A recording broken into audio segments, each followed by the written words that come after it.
Il était une fois, dans un royaume lointain, un prince courageux, fils du grand roi, qui vivait dans un monde où la nature elle-même semblait être en harmonie avec l'autorité de son père. Ce royaume, riche en traditions et en mystères, avait une légende. Celle de la Reine des Vents, une entité magique qui contrôlait les brises, les tempêtes et les souffles du monde entier. Un jour, le roi appela son fils dans la grande salle du trône. Il lui parla d'une légende ancienne. Mon fils, il existe une reine des vents qui détient le pouvoir de faire souffler des tempêtes, d'apporter la pluie ou de calmer les cieux. Elle réside dans les montagnes lointaines, au-delà des mers et des déserts. Seul celui qui prouve sa valeur pourra la rencontrer. Le prince, animé par la curiosité et le désir de prouver sa bravoure, décida de partir à la recherche de cette reine des vents. Il savait que son aventure ne serait pas facile, mais il était prêt à tout.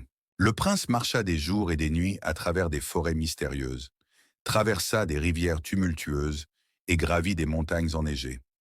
Chaque jour, le vent semblait lui murmurer des secrets qu'il ne comprenait pas encore. Après un long périple, il arriva enfin au pied des montagnes où se disait résider la Reine des Vents. Le vent y soufflait si fort qu'il semblait posséder une vie propre. Soudain, une voix douce, mais pleine de pouvoir, se fit entendre. « Je suis la Reine des Vents, et je sens ton courage, prince. Mais es-tu prêt à découvrir les vérités que le vent garde pour les âmes audacieuses comme la tienne ?» Le prince s'inclina respectueusement, conscient que cette rencontre serait le plus grand défi de sa vie. « Je suis prêt, » dit-il, sa voix ferme, mais pleine de respect. La Reine des Vents l'éprouva immédiatement, en déclenchant une violente tempête. Le prince, malgré la force du vent, n'abandonna pas. Il se rappela les paroles de son père. La véritable force ne réside pas dans l'armure ni dans l'épée, mais dans l'esprit et la détermination. Au cœur de la tempête, le prince se concentra. Il comprit que la force du vent ne résidait pas seulement dans sa violence, mais dans sa capacité à changer, à s'adapter et à guider. Le vent était un messager, pas un ennemi.